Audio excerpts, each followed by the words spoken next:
শিক্ষাক্ষেত্রে মুক্তিযোদ্ধার সন্তানদের জন্য কোটা বরাদ্দের বিরুদ্ধে উষ্মা প্রকাশকে দুঃখজনক বলেছেন শিক্ষামন্ত্রী মহিবুল হাসান নওফেল।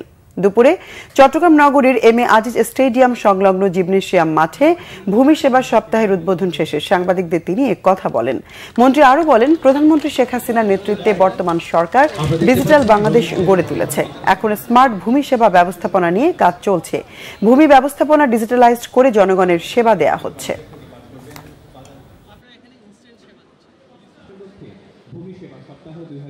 এটা তো আসলে আমাদের একটা দুঃখজনক বিষয় যে যুদ্ধের এত সময় পরে এসে মুক্তিযোদ্ধাদের সন্তান বা সন্তানাদের বিষয়ে যে গোটা প্রশ্নে কিছু মানুষের যে এত উষ্মা, এটা তো আসলে খুবই দুঃখজনক।